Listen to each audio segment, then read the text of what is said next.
আসসালামু আলাইকুম। তো আজকেও চলে আসলাম আপনাদের মাঝে একটি বিষয় নিয়ে। আসলে একটি প্রবাদ বাক্য আছে, সহজতর পথ প্রকৃতপক্ষে অনেক সময় কঠিন হয়ে উঠতে পারে। এটা কীভাবে? চলুন একটি গল্পের মধ্য দিয়ে আপনাদের এই বিষয়টি ক্লিয়ার করি, তাহলে আপনাদের বুঝতে অনেক সুবিধা হবে। আসলে একটি বনে একটি ভরত পাখি গান করতেছিল। সেই সময় বনের মধ্যের পথ দিয়ে একজন কৃষক কেঁচো ভর্তি একটি বাক্স নিয়ে যাচ্ছিল। ভরত পাখি তাকে জিজ্ঞেস করে, তোমার বাক্সে কি আছে? কৃষক বলে, আমার বাক্সে কেঁচো আছে। কোথায় যাচ্ছ? এটা বিক্রি করে আমি কিছু পালক কিনব। ভরত পাখি বলে, আমার কাছে অনেক পালক আছে, তুমি আমাকে কেঁচো ভর্তি বাক্সটি দিয়ে দাও, আমি তোমাকে এখান থেকে কিছু পালক দিব। তখন কৃষক ভরত পাখিকে কেঁচো ভর্তি বাক্সটি দিয়ে দিল।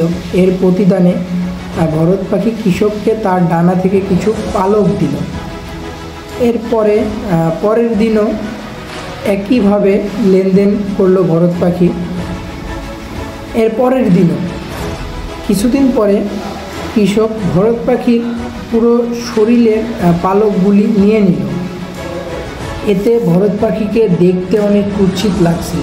এরপরে পাখিটি উড়তেও পারল না এবং তার কেঁচো খোঁজার মতো সামর্থ্য হয়ে উঠল না।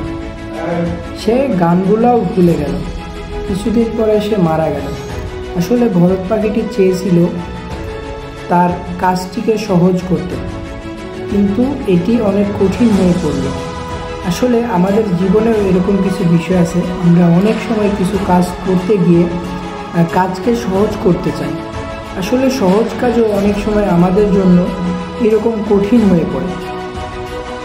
আশা করি আমরা সবাই বুঝতে পারছি যে বিষয়টি আমি বোঝাতে চেয়েছি। সবাইকে ধন্যবাদ। আশা করি সবাই ভালো থাকবেন, সুস্থ থাকবেন। আল্লাহ হাফেজ।